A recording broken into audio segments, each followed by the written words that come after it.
Mother-in-law unwraps daughter-in-law's wedding gift and turns pale when she sees what's inside. Hello everyone, enjoy these relaxing moments while you watch. Soft music echoed through the Harris family mansion, where the wedding celebration of Ethan and Lucy was being held in grand fashion, attended by elites, business friends, and filled with congratulatory toasts and clinking glasses. "Mrs. Sophia, you really have a good eye. The bride is so gentle and beautiful," a middle-aged guest said with a flattering tone. Sophia gave a faint smile, lips tight as if there was bitterness on her tongue. "She looks fine. But who knows what her true background is?" The guest chuckled awkwardly, then quickly backed away. "Lucy, come on in for some keepsake photos," called Margaret, Ethan's cousin. Lucy turned to Sophia. "Mom, would you like to take one with us?" "Oh no, you kids go have fun. I'm not made for the camera," Sophia replied. Ethan raised an eyebrow.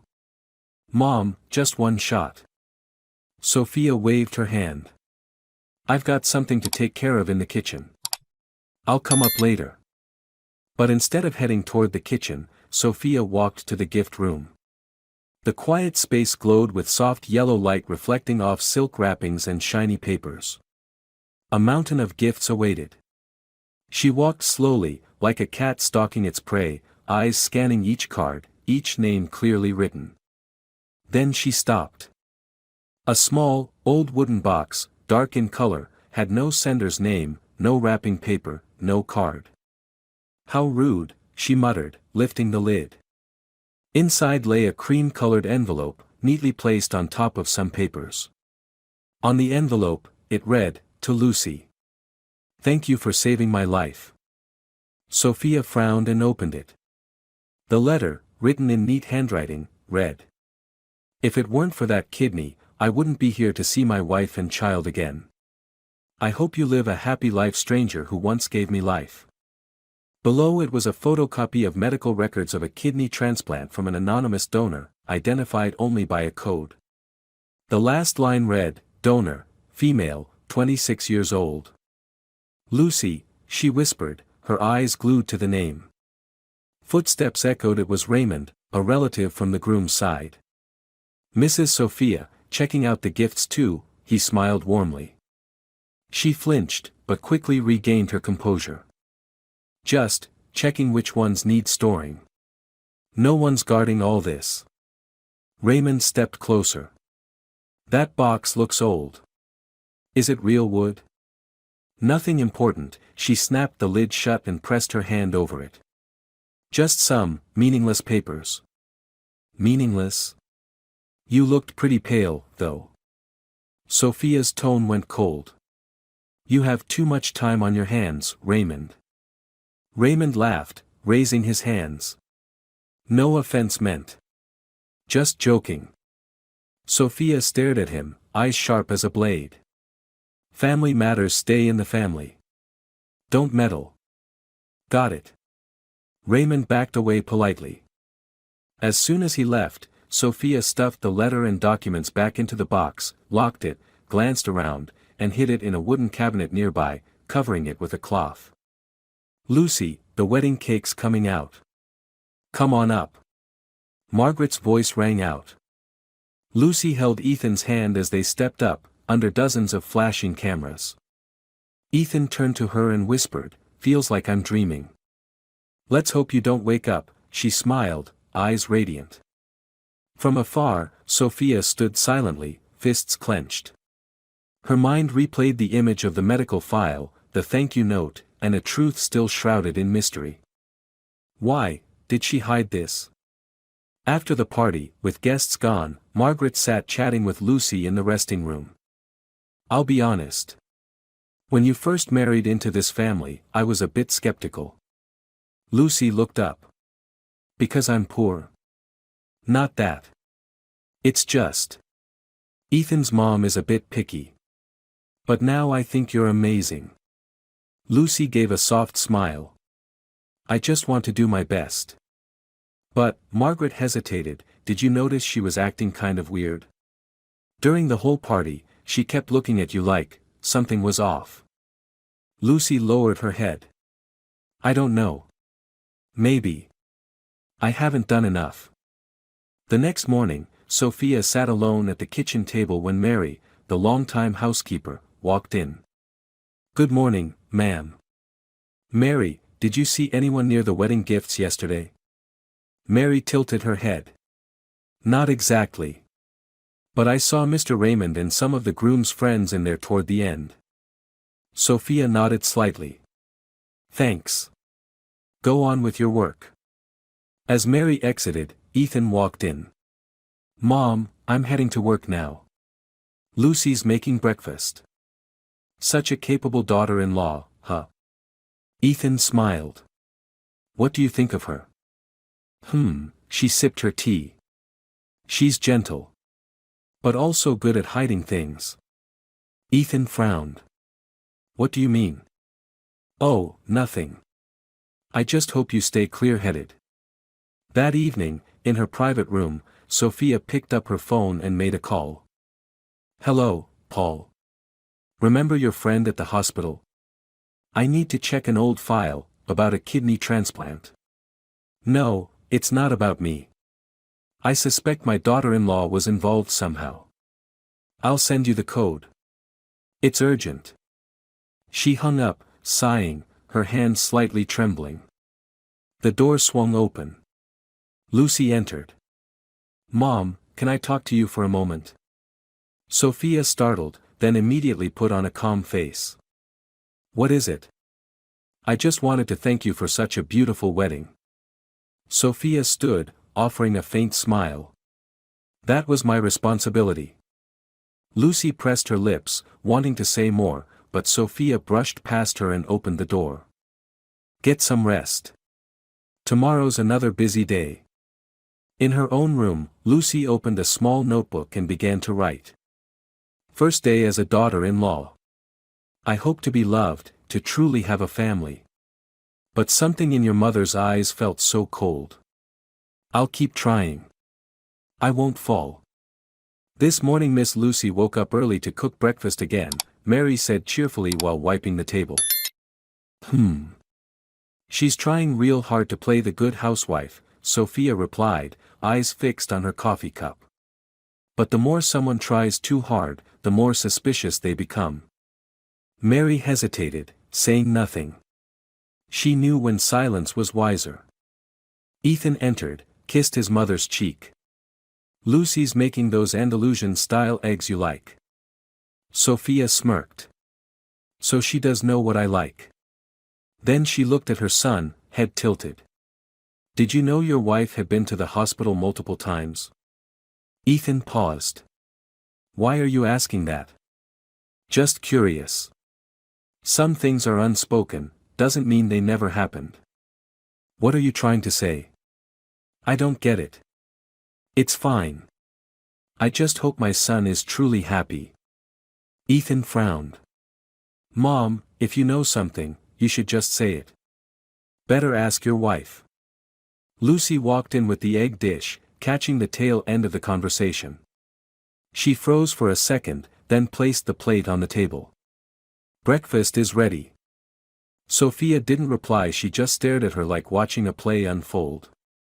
Later that afternoon, Lucy sat in the garden reading when Margaret arrived. I heard your mother-in-law told Ethan something about your mysterious past. Lucy froze. I don't understand why she'd say that. Margaret frowned. I don't either. But Sophia hinted at something, like you were involved with a hospital or a transplant. Do you know what she meant? Lucy's hands turned cold. I didn't hide anything bad. But, there are things I didn't tell because I didn't think they were necessary. So it's true. That happened a long time ago, and I didn't want it to be a reason for people to judge me.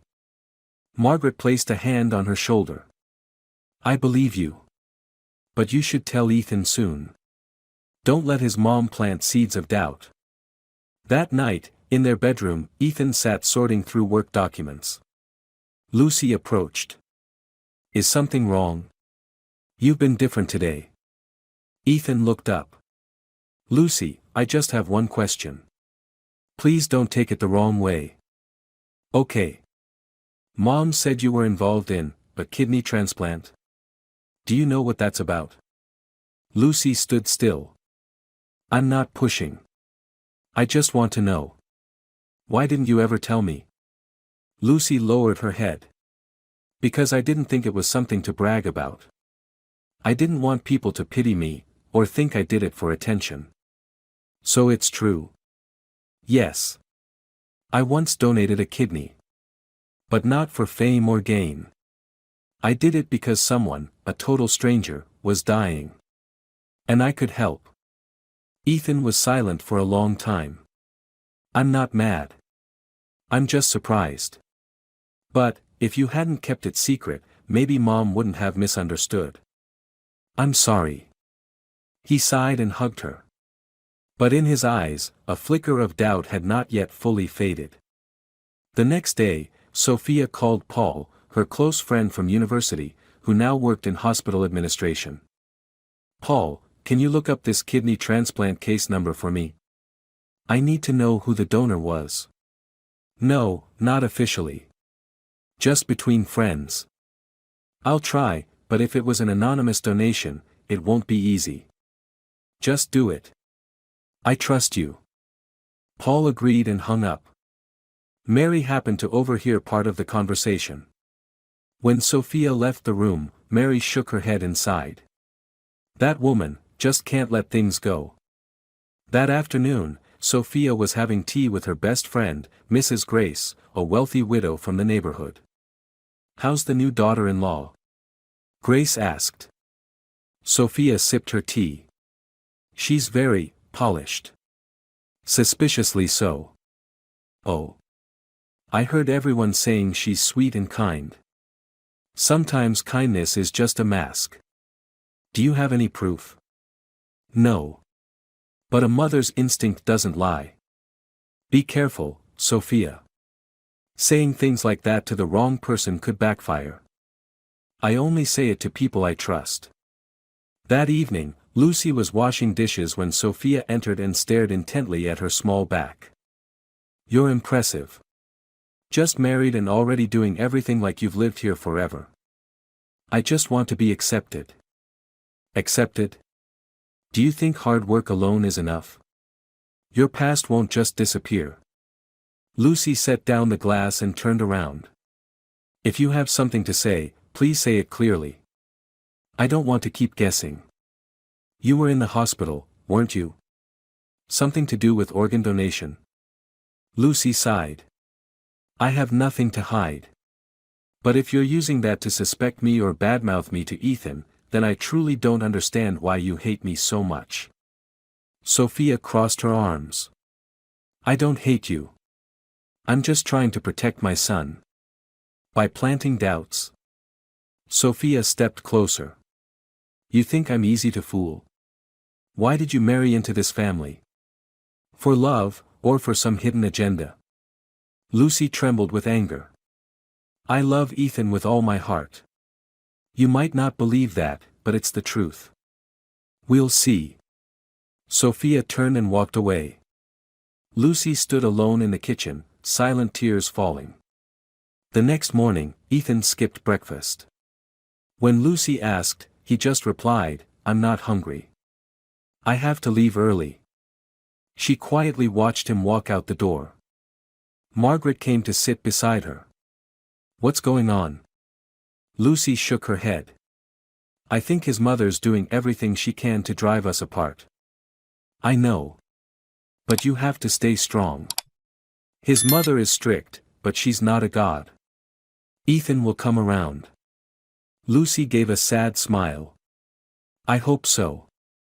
That afternoon, Ethan met his close friend Ryan, an architect who had been his college roommate. You look like you haven't slept in days, Ryan said. My mom keeps implying Lucy has a shady past. She once donated a kidney but never told me. Really? But do you trust her? I do. I just don't get why she kept it a secret. Maybe because she didn't want to seem like she was bragging about doing something good? Ethan stayed silent. Don't let your mom's words destroy something beautiful, Ryan added. Lucy sat in her room, opened her journal, and wrote. Each passing day, I feel more and more empty inside. I never wanted to be praised for what I did. I just wanted a normal life. But now, everything feels like it's being torn apart. Lucy, starting next week, you don't need to go to school anymore, Sophia said during breakfast. Lucy looked up. What did you say? Part-time teaching is just making you more tired. This house needs someone to manage it. A married woman should prioritize her family. Ethan remained silent, glancing at his mother before turning to Lucy. Mom, Lucy loves that job. She only teaches a few hours. It doesn't interfere with anything. You always defend your wife. Never think long-term. When you have kids, who's going to take care of them? Or do you plan to hire help? Lucy spoke softly. I can teach and still care for the family, Mom. You think it's that easy? In this house, women don't just get by. Everything must be neat, spotless, on time. If you can't handle it, don't take on so much. Mary, the housekeeper, stood quietly in the kitchen corner, avoiding her employer's gaze.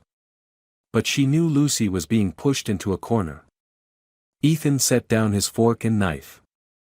Can we talk about this later? Sophia crossed her arms. I'm just pointing things out. But if you want your wife making all the decisions, go ahead. That afternoon, Lucy stopped by her school to pause her teaching. She walked into the teacher's office and met the principal, Mr. Andrews. Lucy. You're not teaching today but came to see me. I need to take a break. For family reasons. Mr. Andrews nodded. I understand. But if there's any problem, please tell me. You're one of the best teachers we've ever had. Lucy smiled, eyes slightly red. Thank you. I'll come back when I can. Leaving the school, her heart felt heavy. She had once believed that life after marriage would be better. But now, every door seemed to be closing. That evening, Lucy was clearing the table when Sophia entered. Her voice was sharp. Are you still going to school? I've already taken leave. Good. Lucy bit her lip. Do you think I'm unfit to be a teacher? It's not about being fit or not. It's about not teaching others about morals when you're hiding your own past. Lucy froze. Mom, my past isn't something bad. I just didn't want to keep bringing it up. Then why hide it? Or is there someone involved that important to you? You're twisting things. You think I'm stupid? Sophia sneered. I was born, raised, married, and raised a child in high society. You think a few kind words will make me believe you're innocent? Lucy clenched her fists and turned away. I have nothing more to say. Good. Silence suits you. The next day, Ethan left for work early. Lucy stayed home with Sophia. The air between them was so tense it could shatter with a whisper. Margaret stopped by, bringing some pastries. Where's Lucy? She asked. Cleaning, Sophia answered. Let her rest a bit. She's gotten so thin lately. Sophia smirked. Thin from pretending to be hardworking. No one forced her.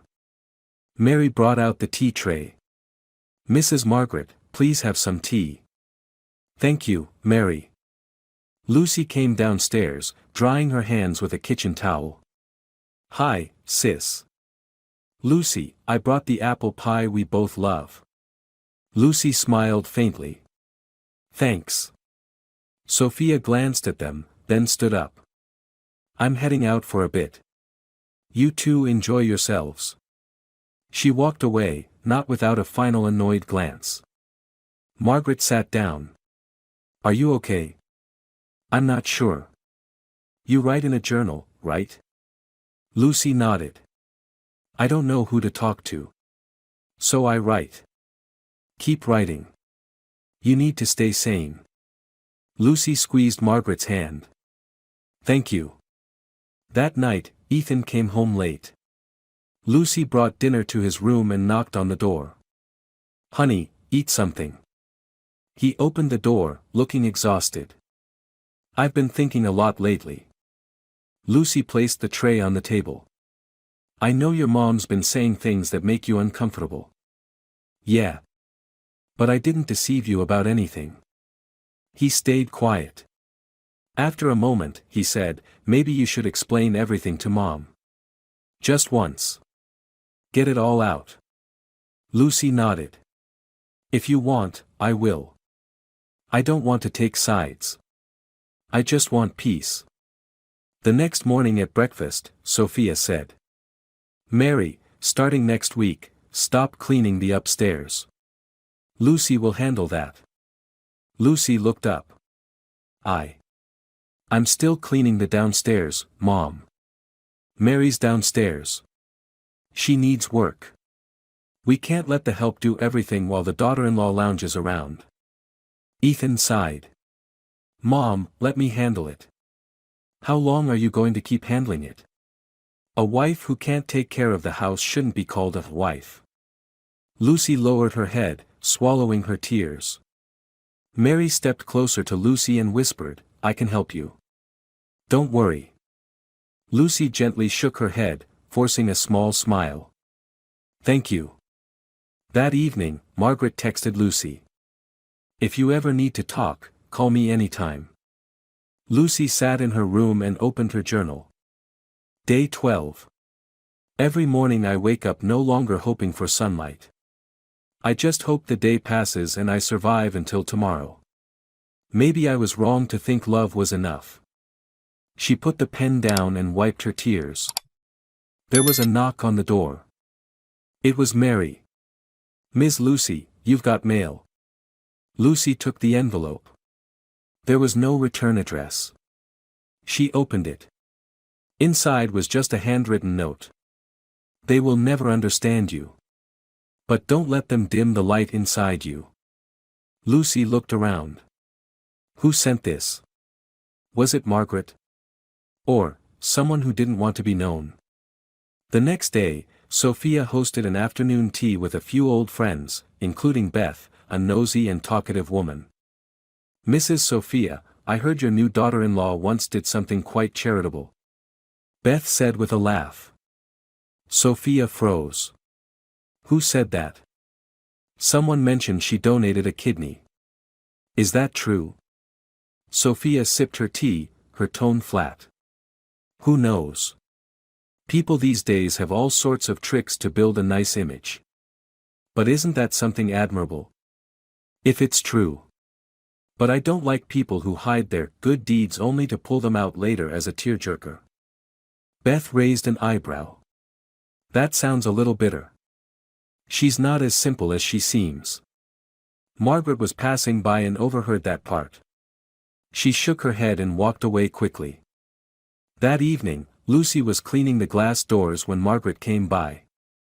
"You should know your mother-in-law badmouthed you in front of the guests again. This time it was about the kidney donation.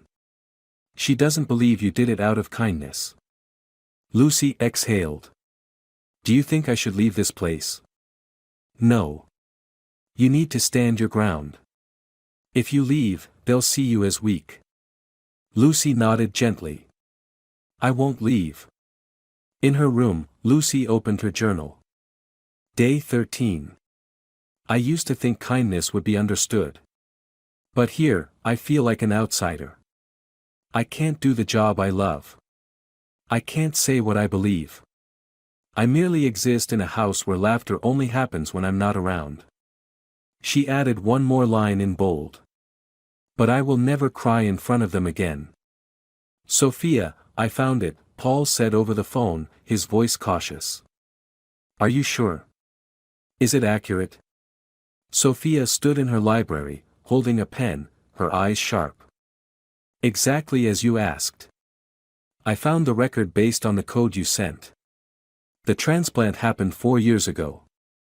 The patient's name was Frank, male, 58 years old. The donor was female, 26, anonymous. No real name of the donor?" No. The record clearly states anonymous donor. Only blood type and gender, no name. There's no way to find out more. If you want to dig deeper, that would be illegal, Sophia. Sophia hung up, her brow furrowed. Frank, which Frank? She opened her laptop and started typing. That night at dinner, Sophia said nothing.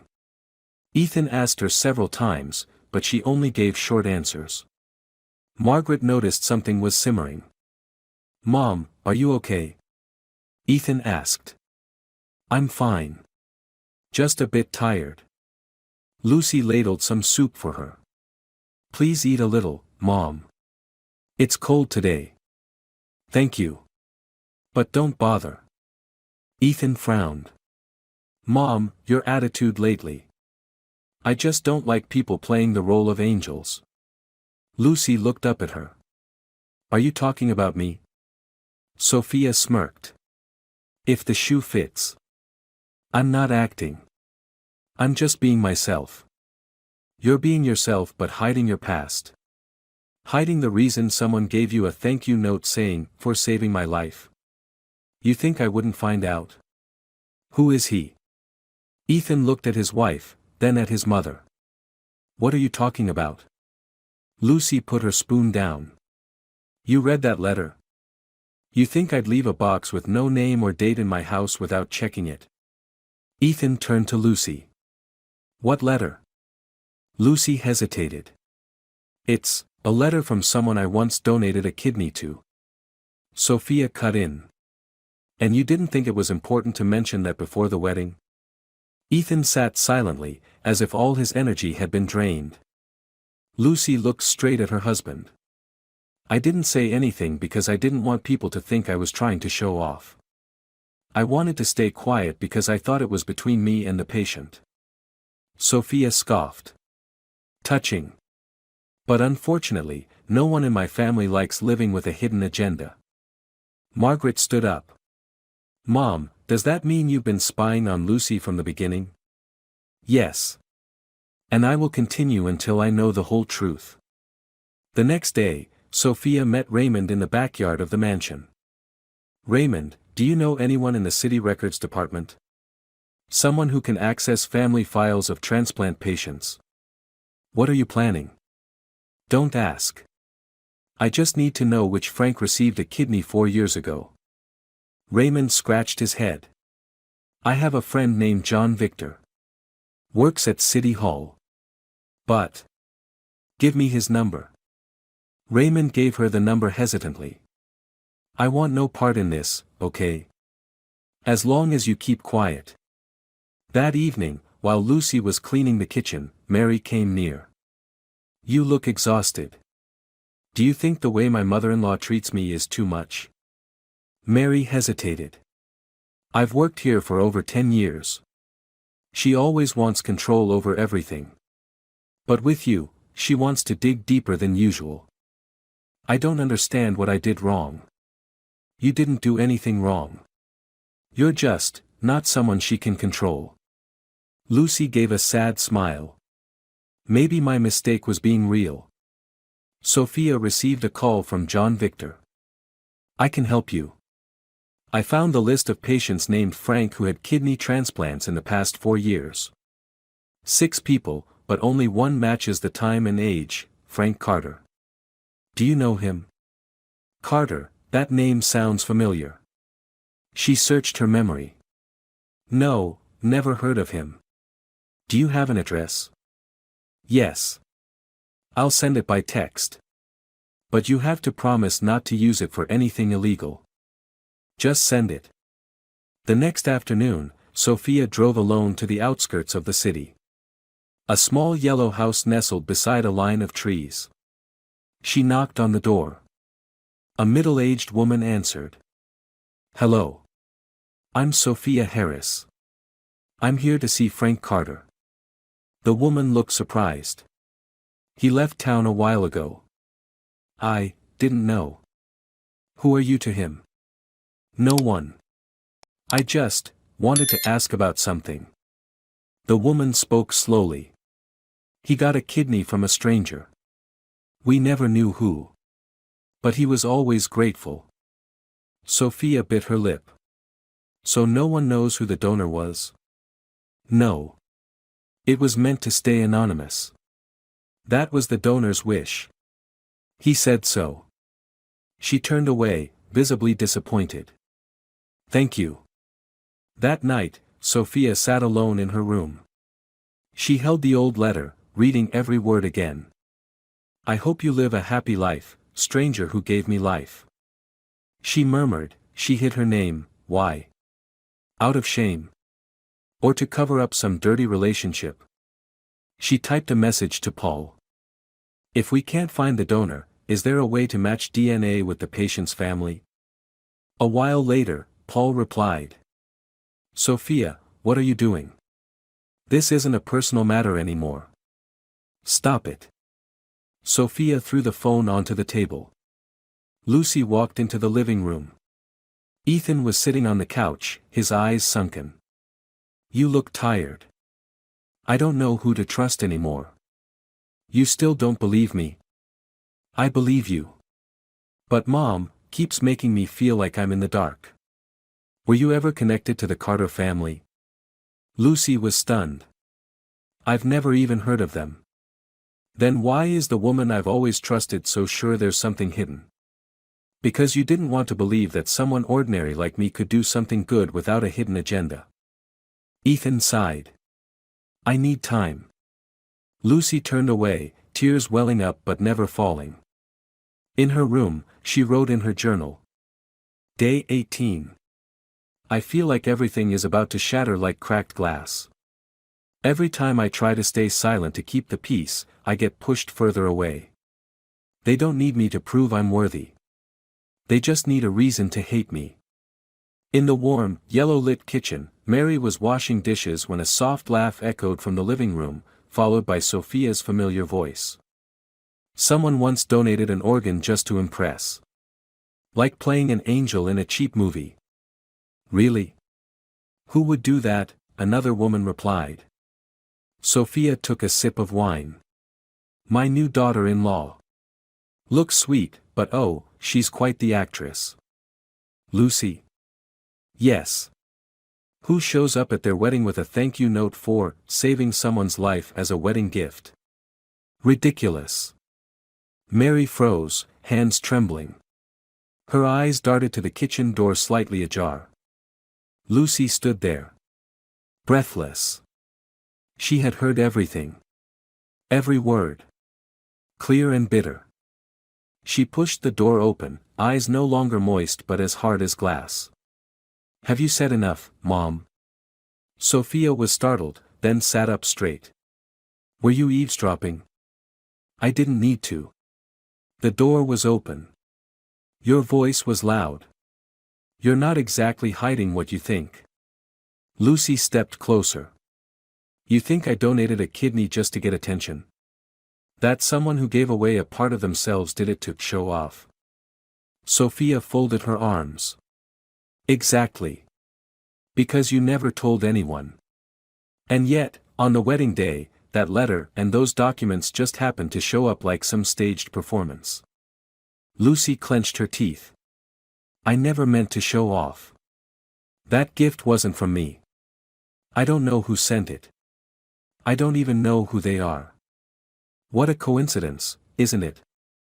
Don't say I've never lived for anyone else. I didn't ask for anything after the donation. No photos, no praise, not a word to anyone, not even Ethan. Sophia scoffed. Yet you brought it here. On your wedding day. Mom. I had no idea about that box. Footsteps rushed in. Ethan appeared at the top of the stairs. What's going on? Lucy turned to him. Do you know what your mother just said about me? Ethan looked between them. Mom, what did you say? I just shared a few honest thoughts with friends. Didn't think my daughter-in-law would get upset over that. Honest? Lucy laughed hoarsely. You call insults honesty? Calm down, Ethan said firmly. Lucy turned away, fists clenched. You still think I'm overreacting, don't you? I just don't want things to go too far. Too far. It already went too far the moment she called me a performer, the moment she said I was ridiculous. Sophia sighed. You act like I don't have the right to doubt. Ethan stepped forward, facing his mother. Mom, I'm begging you stop insulting my wife. I'm just trying to protect you. By destroying the woman I love. Lucy was speechless, then quietly walked away. She sat in her room, gripping her journal. She wrote. Day 23. I screamed. I lost my composure. I didn't want to be patient anymore. But, did anyone hear me? Did anyone stand with me? A knock on the door.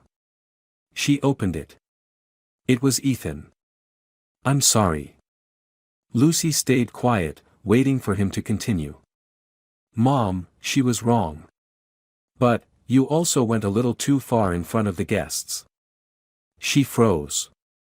So you still think I'm at fault? No. I just think you could have stayed calmer. Lucy nodded slowly. Have you ever thought, if it had been your mom getting insulted like that, what would I have done? I never thought about it. That's the problem. You've never tried putting yourself in my shoes. She turned away. You should go. I want to be alone. The next morning, Margaret came to visit. She saw Lucy hanging laundry in the yard, her face emotionless. Lucy. Lucy looked up. You came. I heard from Mary, things got tense last night. They did. I spoke up. For the first time. But no one listened. You have Ethan. Lucy gave a faint smile. He listens. But he doesn't understand. Margaret took her hand. Do you want to go stay with your parents for a while? No. I don't want to run away. I just want to be myself, in my own home. That afternoon, Sophia sat in the living room, reviewing Frank's documents. She muttered, something's not right. The phone rang. Hello. It was John Victor, the man who helped her investigate the file. Sophia, I just remembered something. Frank Carter used to be married to a retired doctor. She was the head of the transplant department at Central Hospital. What doctor? Isabel. Isabel Parker. Sophia's grip tightened on the phone. Thank you. She shot up from her seat. A vague but haunting thought flashed through her mind. That evening, Lucy was folding laundry when Margaret walked in, followed by an older woman with silver hair and sharp yet kind eyes. It was Isabel Parker, Margaret's aunt. Lucy, this is Aunt Isabel. She wanted to meet you. Lucy bowed. Nice to meet you. Isabel nodded. You're Lucy? Yes, ma'am. Isabel sat down and looked at her for a moment. Have you ever been to Central Hospital? Lucy paused. Yes. A few years ago. Did you donate a kidney? Lucy glanced at Margaret. You told her? No. She guessed. She was the wife of the person who received it.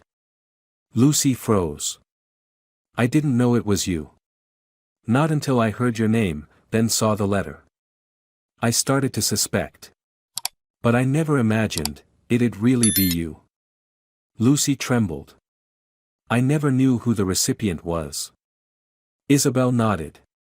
And I respect that. I just wanted to thank you. Lucy covered her face and burst into tears. Margaret stepped forward and hugged her. Isabel continued, no matter who doubts you, remember, not everyone is blind.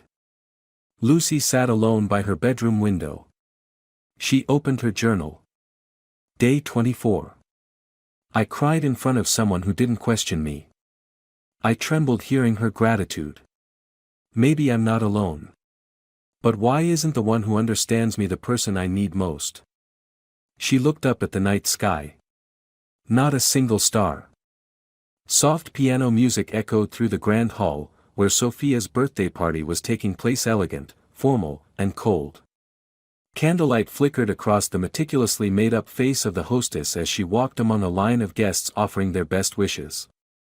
"Mrs. Sophia, you're as radiant as ever this year," said Mr. Stevens, a wealthy businessman, raising his glass. "Thank you."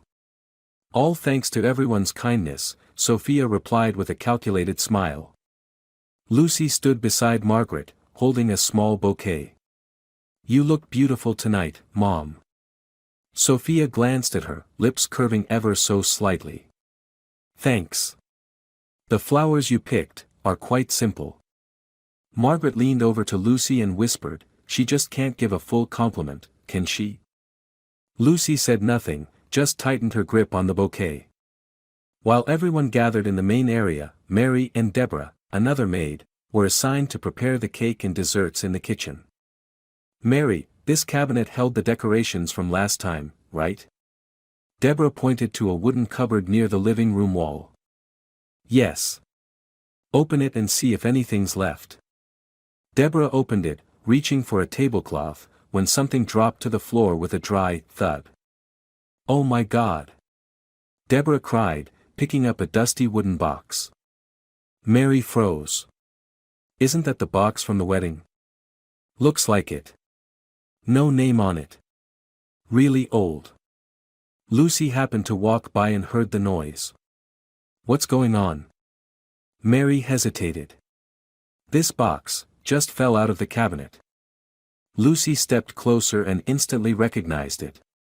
"I haven't seen this since the wedding." Margaret spotted it from afar and came over. "That's the box Mom hid." Curious, Deborah opened the lid. Immediately, an envelope and a stack of papers fell to the ground. One of the guests, Mr. Frederick, a longtime family friend, picked them up and read aloud. "To Lucy. Thank you for saving my life." The whole room fell silent. Sophia stepped in from the other side of the hall. "Stop." Frederick raised his eyes at her. "This letter, what is it?" Sophia snatched the envelope back. "Just an old thing. It doesn't matter. But this is a thank you note, for a kidney donation." Lucy stepped forward, her voice trembling.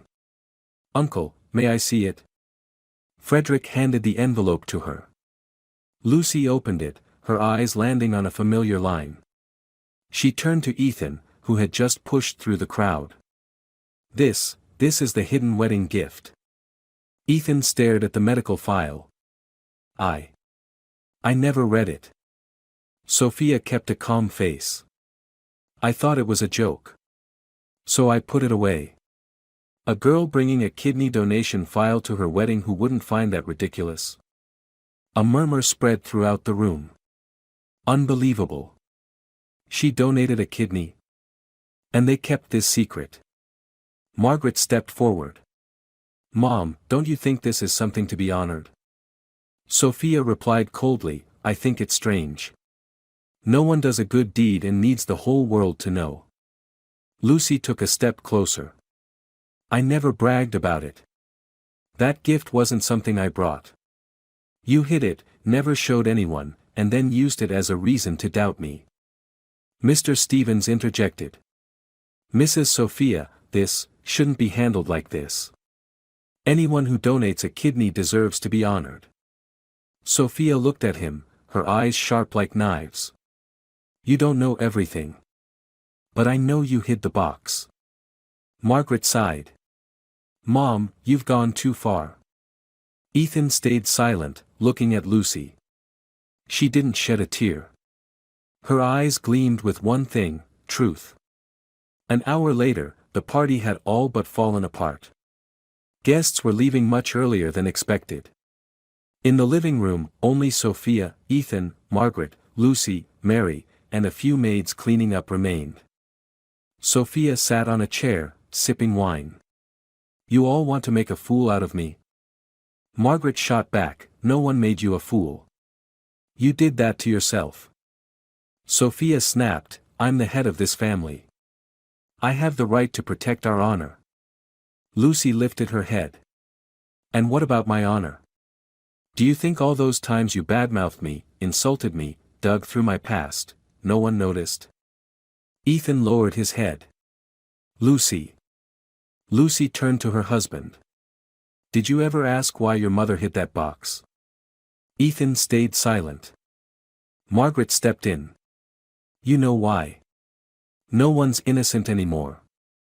Sophia put her glass down and stood. You all want to lecture me. Fine. I won't say anything else. Mary came close to Lucy and whispered, don't let their words kill your spirit. Lucy gave a soft nod. Thank you, Mary. That night, in her private room, Lucy wrote. Day 26. The box has fallen. What I kept hidden was exposed, not by me, but by fate. Some stood by me. But the one whose voice mattered most, stayed silent. She closed the journal, then lay on her bed, eyes fixed on the ceiling, void of light. Meanwhile, in the next room, Ethan sat in a chair, head in his hands. Margaret walked in. What are you afraid of? Ethan looked up. What if Mom's right? Right about what your wife being too kind? I don't know what's real anymore. That box, who sent it?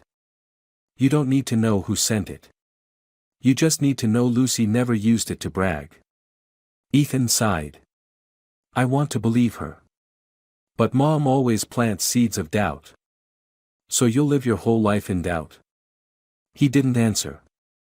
Downstairs, Sophia sat alone in her study, a single lamp lighting the corner. She looked at the medical file, her fingers trembling. The handwritten letter lay on the table. Lucy, who are you really? The ticking clock echoed, counting down to the truth. The church bell outside rang solemnly.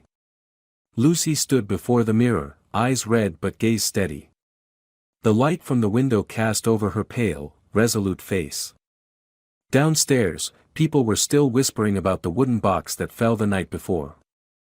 Lucy slowly walked down the stairs, her hair gently cascading down her back. In the living room, Sophia sat with her usual commanding posture. Ethan stood by the window, back turned to everyone. Margaret sat beside Aunt Isabel, eyes fixed on the floor. Lucy stopped in the middle of the room. If anyone wants to know the truth today, then listen. All eyes turned to her. Lucy took a deep breath. Yes, I donated a kidney. No one forced me. No one even knew who I was. I saw a news article about a man dying without a matching donor. I happened to match his blood type, so I chose to donate. Sophia slowly stood. Why keep it a secret? Lucy turned to her. Because I didn't need thanks. Didn't want praise. I just wanted to do what I believed was right. Ethan asked, voice hoarse, you never planned to tell me? I didn't think it was necessary in a relationship. I didn't do it for recognition. I did it to save someone's life. Margaret nodded. And she never told anyone. I only knew after the file fell out. Sophia scoffed. So now the whole family is forced to admit she's some hidden angel. Lucy stepped closer. I don't need to be called an angel. I just want to be treated like a human being. Aunt Isabel quietly picked up the file and read it again. She slowly removed her glasses and placed them on the table. Lucy, she said, her voice trembling. You donated a kidney to a stranger. That man was my husband. Silence engulfed the room. Ethan spun toward Isabel. Aunt, what did you say? Isabel nodded. 4 years ago, my husband Frank Carter was in end-stage kidney failure. Doctors said he only had weeks left.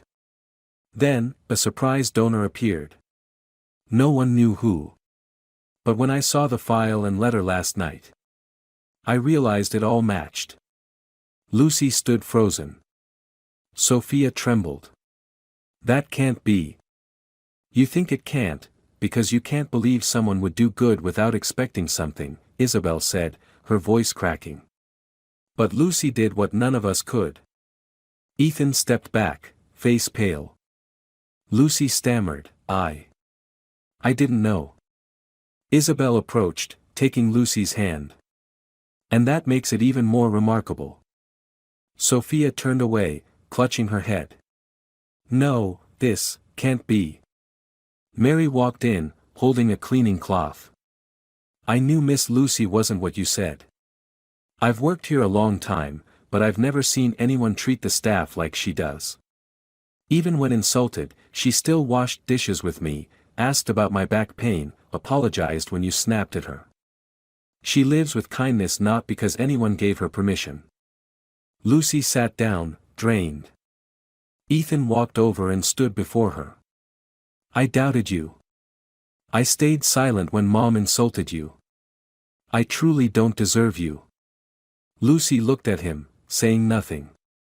Sophia stumbled into a chair. Is the whole world turning against me? Isabel walked over. No one's against you. But you need to learn to see people with your heart, not your prejudice. Sophia looked up, eyes full of tears. I just wanted my son to be happy. I was afraid he'd be used. I lost everything once because of a lying woman. I couldn't let it happen again. Ethan held Lucy's hand. You're the best thing that's ever happened to me. Lucy choked back tears. Isabel turned to Sophia.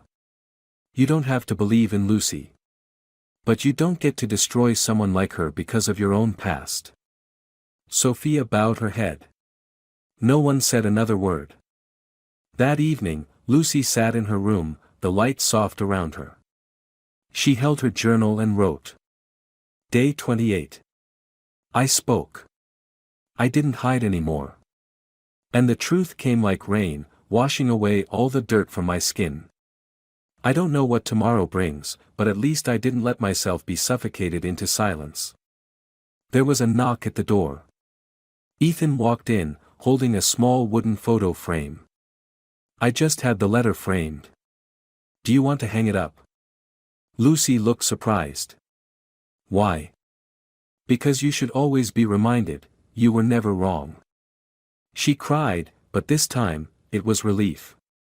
Frank, Isabel repeated the name for the third time, clutching the file, eyes glistening like she was staring at a distant memory. It was me, Lucy whispered. I was the one who donated the kidney to him. But I didn't know the recipient was your husband. Lucy's voice trembled. I never imagined, one small act could mean so much. It wasn't small, Isabel smiled. To a family about to lose their pillar, you were a miracle. Ethan gripped the armrest. I didn't believe you. When Mom planted doubts, I stayed silent. I watched and did nothing. Lucy looked at him. I stayed silent too, because I feared if I spoke, people would think I was trying to prove something. Ethan knelt before her. I'm sorry. I didn't protect you. I let you face all those accusations alone. Lucy leaned down, her tears falling onto his hand. I never blamed you. I was just sad you didn't ask me sooner. Isabel looked at Sophia, who sat frozen on the couch like stone. Mother, Ethan turned to her, do you have anything to say? Sophia opened her mouth but couldn't speak. She covered her face with her hands, her shoulders trembling. I was wrong. Margaret put her hand on her mother's shoulder. You hurt her too many times, Mom. Do you even realize that? No one has ever made me feel so small, Sophia whispered. She never had to prove anything. And yet I doubted her from the beginning, just because she wasn't like me. Lucy stood up and walked over to her mother-in-law. I don't need your forgiveness, but I hope you understand. I never meant to deceive you. Sophia took Lucy's hand, her head still lowered. I can't even look you in the eyes. I'm the one most at fault. I did wrong and hurt you day after day. Ethan stood. You did everything out of fear, Mom, but you never saw that the person you hurt most was your own daughter-in-law. Sophia nodded. From now on, I won't interfere anymore. But if I may, please give me a chance to make things right. Lucy looked at her for a long moment. Every chance needs time. The next morning, when Lucy woke up, there was a small box on the table. Inside was a white baby sweater, hand-knitted with soft yarn, and a small note. I don't deserve it, but I'm learning how to love. Lucy gently touched the sweater, her lips trembling. She walked downstairs. Sophia was sitting in the kitchen alone, in front of a cold cup of tea. Lucy placed her hand on Sophia's shoulder. Thank you, Mom. Sophia turned around, her eyes red. I didn't know how to knit. I had to start from scratch. My hands shake a lot. Lucy sat beside her. Still, it's beautiful. I may never become a good mother-in-law. But I want to be a good grandmother. Lucy nodded softly. I hope this child grows up never having to witness anyone being hated the way I was. I promise. That afternoon, in the garden behind the mansion, Ethan was fixing the old wooden swing. Margaret came out, hands on her hips. Why are you fixing that? Planning to invite the neighbors' kids over? Ethan smiled. No. I'm fixing it for my kid. Lucy walked over from across the garden, gently cradling her slightly rounded belly. Did you just call my baby a neighbor's kid, sis? Margaret raised her hands in surrender. Okay, I give up. But watch out, I'm going to be a tough aunt. Ethan took his wife's hand. Are you tired? Lucy shook her head. No. I feel peaceful. In a strange way. Isabel came down from the porch, holding a book. This scene reminds me so much of 40 years ago. Back then, my husband and I dreamed of a small garden, children running around, flowers blooming everywhere. Lucy smiled. I believe he's looking down from somewhere, smiling. Isabel nodded gently. He would be proud to know who saved him. Sophia walked into the garden holding a watering can. Lucy, the lavender in the corner looks a bit dry. Want me to water it? Lucy looked surprised. You planted it? No. But I'm learning. Margaret nudged Lucy, whispering, see that? Her mom hasn't set foot in this garden since 1999. Lucy smiled, eyes shimmering. That evening, the whole family gathered in the living room. Ethan brought out a large picture frame from the storage room. Inside was Frank's thank you letter and a copy of the medical report. Lucy looked at Ethan. Are you really going to hang it up? I want our child to grow up knowing their mother once saved a life, and lived humbly as if nothing happened. Isabel nodded. Sometimes, truth needs to be preserved. Not for pride, but to remind us to live right.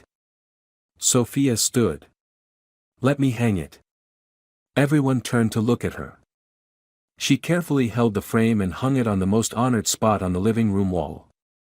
Everyone who walks into this house will see, and understand, who truly is a good person, she said. Tears rolled down Lucy's cheeks for the first time, not from pain. Just as Sophia returned to her seat, Mary entered with a tray of hot tea. Madam, I made it with orange blossom, your favorite. Sophia looked at her and softly said, I'm sorry, Mary. For everything I said. For looking down on you. Mary froze. Lucy stood up. She always stood by me. Did you know that, Mom? Sophia nodded. Now I do. Mary gave a small bow. I accept your apology. And, thank you for saying that. Later that night, when everyone had gone to bed, Ethan and Lucy still sat out on the balcony. A soft breeze blew, carrying the scent of jasmine. Are you still afraid? Ethan asked. No. I'm not afraid of Mom anymore. I'm just afraid, we might forget what we've just learned. I'll remind you. And you remind me. Lucy nodded.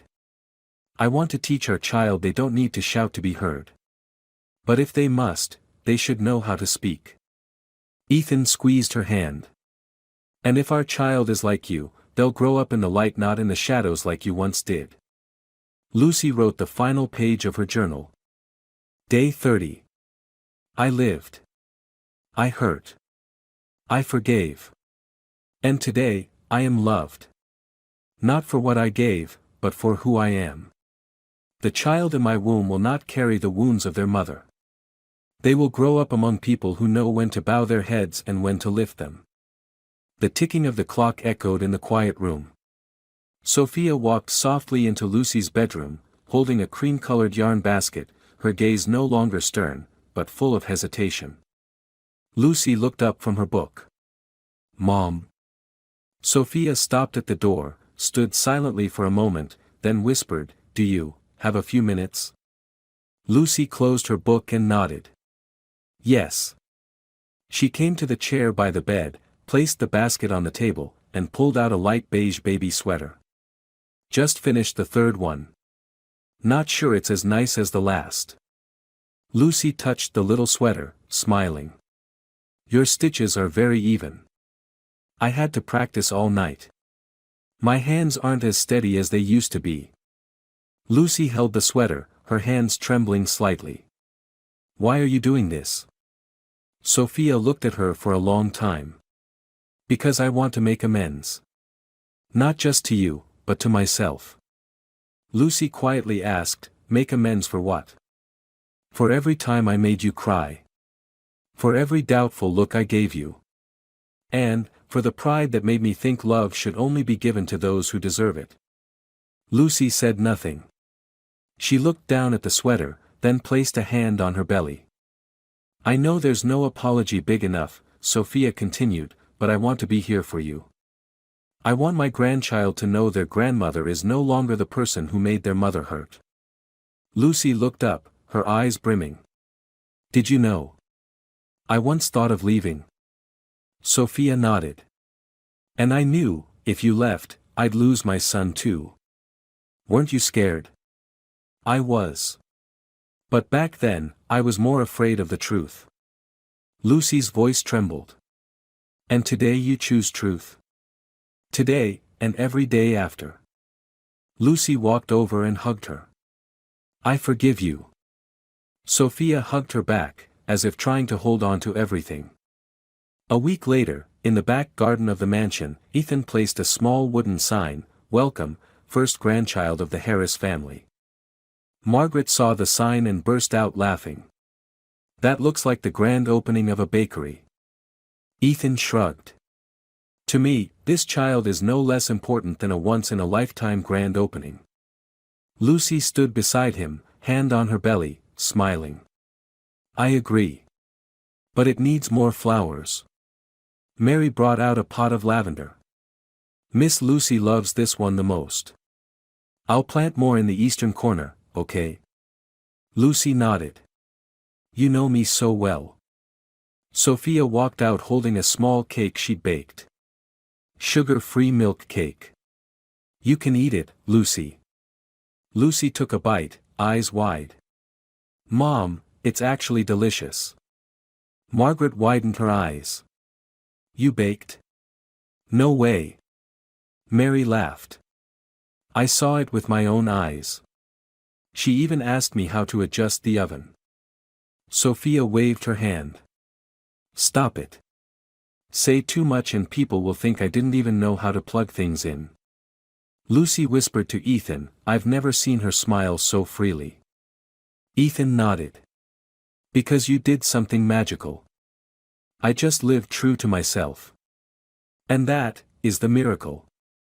That evening, everyone gathered around a warm dinner table.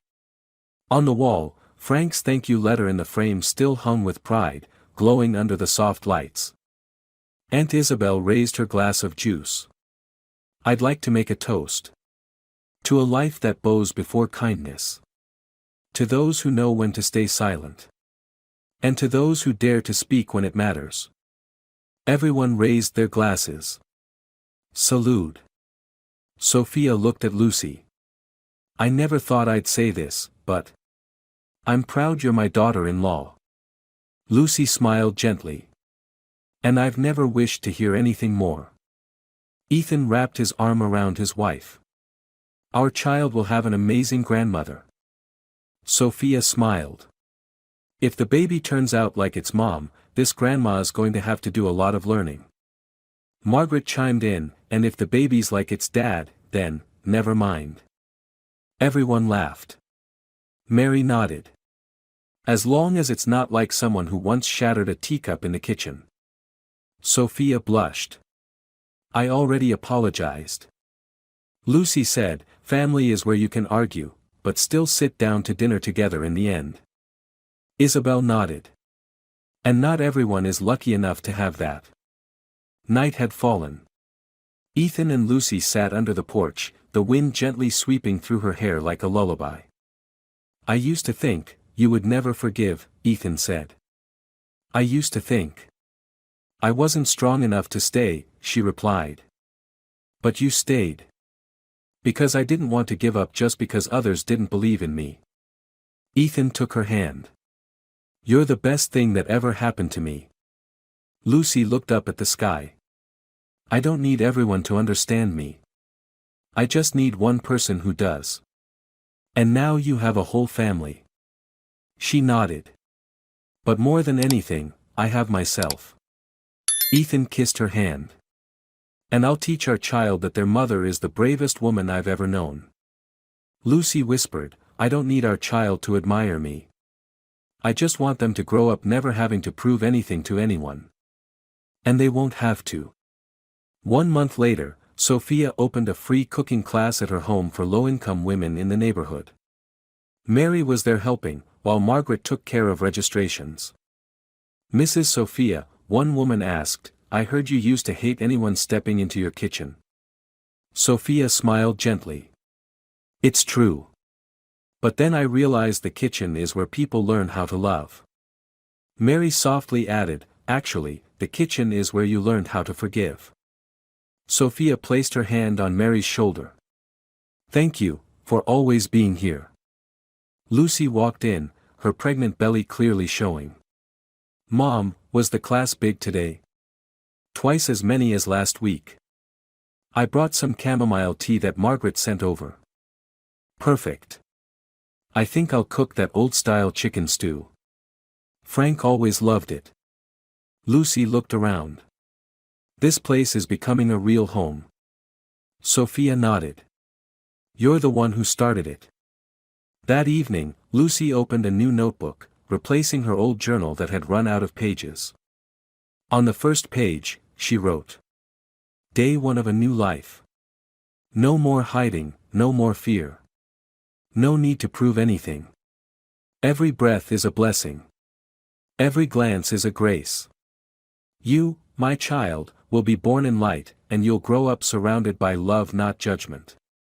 You'll know that your mother was once hurt, but never gave up. She placed her hand on her belly. Let's start again, my little one. The story offers a profound lesson about kindness, understanding, and the power of quiet forgiveness. Sometimes, the best things in life don't need to be shown off, they just need to be done from the heart. Trust and love must be nurtured through listening and respect, not suspicion or prejudice. Forgiveness doesn't make us weak, it helps us grow and live happier lives. Most importantly, everyone deserves to be loved for who they are, not for their past, nor for what others say about them. If you enjoyed this story, we invite you to give it a like and subscribe to our channel. Your support motivates us to keep bringing heartwarming stories almost every day. We are very grateful for your support. See you soon.